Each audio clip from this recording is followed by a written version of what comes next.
Hello everyone, this is Dr. Iconix coming at you with something of a haul video, because I'll be leaving for Thailand very soon. I figured may as well just buy up a lot of stuff now, just to get out of the way. A little last minute spending, and I actually ended up getting quite a bit.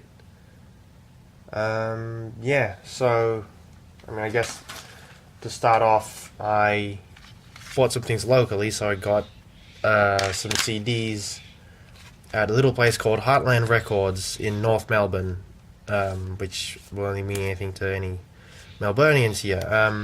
Really good record shop, pretty good range of stuff, very reasonable prices, and it's just a really good place to be.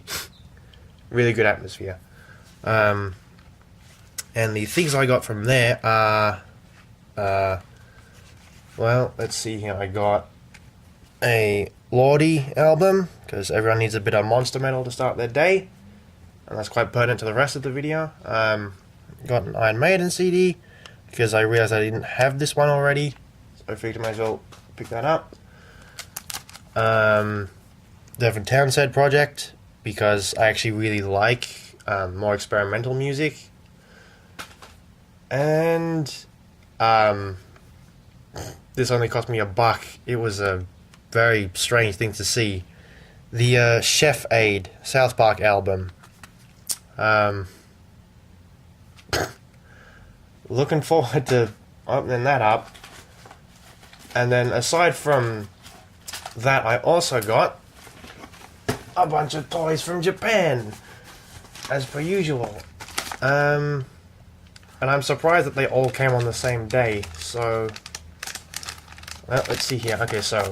One, I got a little package from Kotetsu Toys, which is a very small online retailer.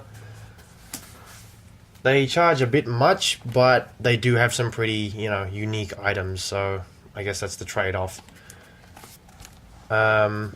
Got a small parcel from CS Toys, as well as a small parcel from Hobby Search, which this I believe is only my second order from Hobby Search. I'm surprised this came as soon as it did. I thought it would take much longer to arrive, but yeah, so I'm just going to go ahead and open all those individually and then show you the contents later. Okay, so I'm back with the contents of the first package, the one from Kotetsu Toys. Very pleasantly surprised by the contents. Okay, so first off, got the Gashapon...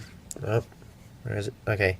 The Gashapon series of Ultra Capsules, and I got Ultraman Tiga, which, if you didn't know, is exclusive to the Gashapon line, and has only been released once thus far. And he's actually shockingly expensive. So... yeah, I got this one for about $8, so that was worth it.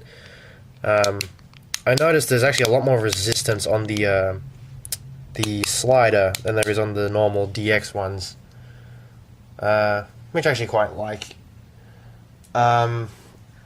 They did ship it with the capsule, but unfortunately the actual ball got crushed during shipping, because, they treat it quite roughly. I also got a free Gunbrising card of Kamen Rider Kurokage from Gaim. I got one of these as my last order with them as well, so I think maybe this is just like, I don't know, part and parcel. Excuse the pun. Coincidentally enough, I also ordered the 20th anniversary Tiga card from them as well, and that's what... yeah. Well, they're all out of Tiga items, so I don't think we're going to get any more, but... that is a strange coincidence. But the thing that shocked me the most was this.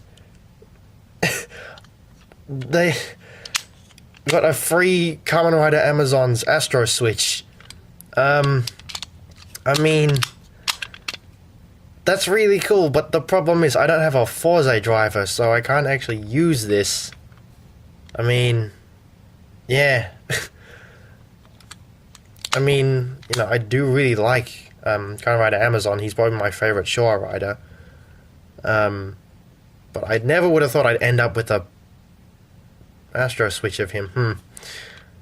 This will just be a little trinket to have around the place. The gun rising card, I can actually store that because I've got a binder for it. The Astro switch, I guess, will just go on my... Actually, no, that'll just go on my desk. See, this is also a really good fidget toy. It just goes up and down. Same with the Ultra Capsule. Just a little slider, up and down, up and down. Oh, yep, okay, there it is. Apologies, the camera's on the floor, so it's, kind of hard to judge where everything is. But yeah, so that was pleasantly surprising. Now, I know for a fact I'm not going to get any free goodies with any of the other boxes, but yeah, so I guess, if you do want to order from Kotetsu Toys, expect some free gifts, because that's honestly pretty good.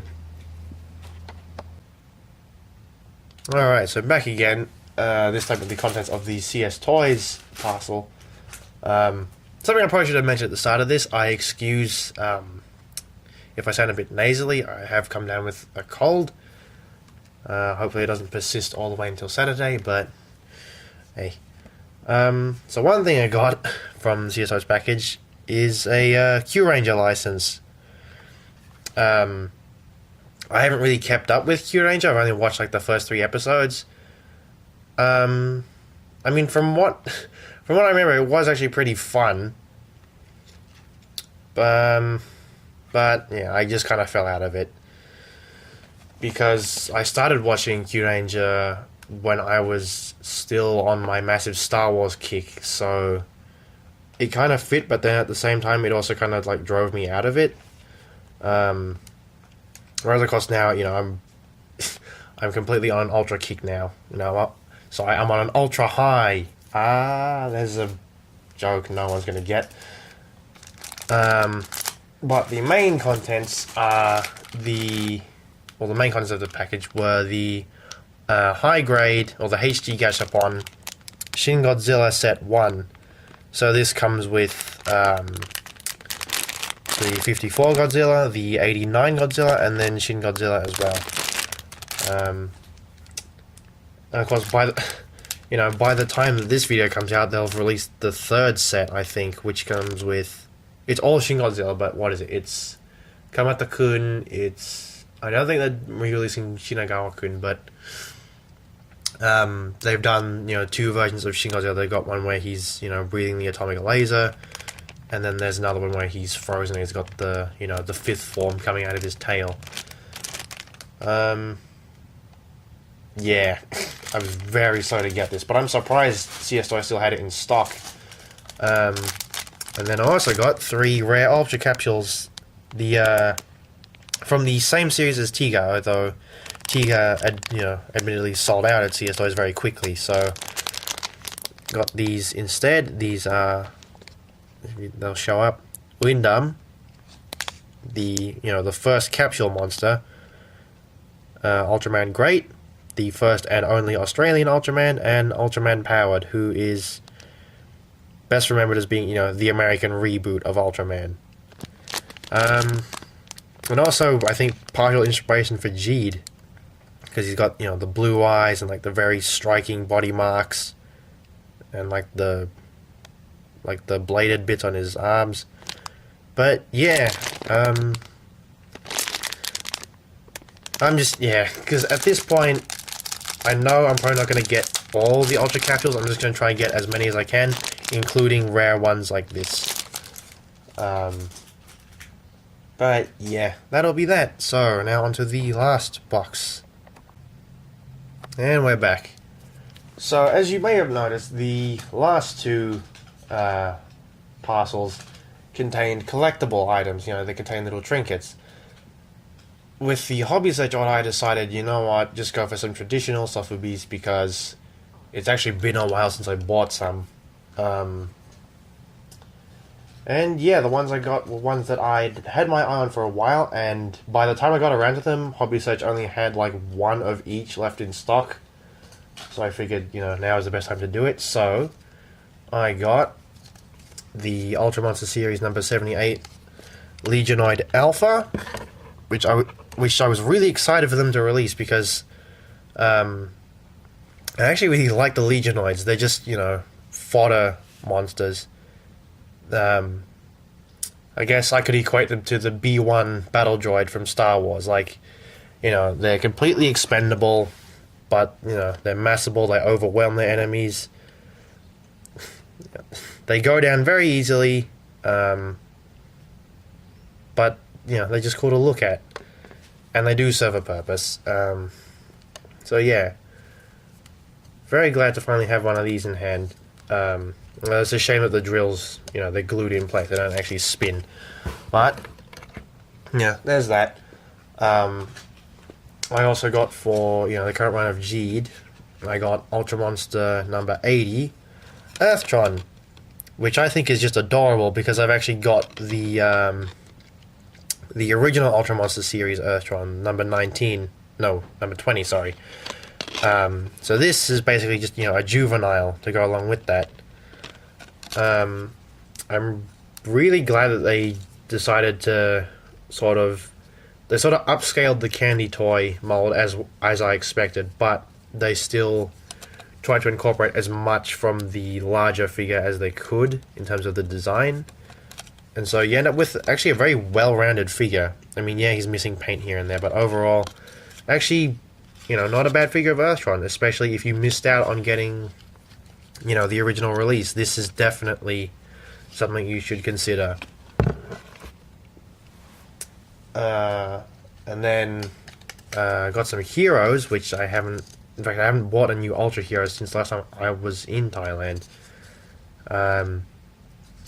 And here I've got Ultra Hero number 40, Ultraman Orb, Lightning Attacker, which is probably my favorite, or no, not my favorite, but one of my favorite game forms of Orb. Although, of course, now it's no longer game exclusive. Yeah. I mean, I would have thought that Ginga and X would have had a fusion, like, in the X movie, maybe, or, like, even in the series. Oh, paint's flaking off. But, I mean, this works too. And also because I want to have something to go along with this, and I was thinking of getting another Thunder Dorambia and another Demaga, and then putting the two together to create an enemy for Lightning Attacker. I'm not sure when I'm going to do that, because I still need to organize a few things, but yeah. And last, but certainly not least, my favorite Geed form so far. So this is Ultra Hero number 44, Ultraman Geed Acro Smasher. And I have absolutely no shame in admitting that I am biased towards this particular form, purely because half of him is Ultraman Cosmos. That's it. And of course he does fight like Cosmos. He flips around, very graceful moves, and even pacifies a monster, in this case Earthtron. And then of course, it's always good to see them play up the other half as well. And so you get the what's it called now, the Smash Beam Blade, which is borrowed from Hikari. Yeah, I mean, I've always had a bit of a penchant for blue ultras anyway, so yeah, this is just like when I first saw the images of this, I wasn't too enthused because he looked purple, but after actually seeing him in the promotional material, and then obviously seeing his episode, just made me really goddamn happy. But yeah, I mean, unfortunately, no paint on the back, but that's fixable. So yeah, that about does it for this. So just let me grab everything again. So CDs over here, Shing Godzilla, little high grade figures over here, and then some Ultra Capsules. to go along with my G collection, which is steadily growing. And then these two little things. So yeah, that about does it for this unboxing video. I apologize if it's been a bit convoluted. I didn't plan for this because, you know, like I said, I'm surprised that they all came on one day. But yeah, so I guess next time I do a video, or might do a video, might be in Thailand. So until then, peace out.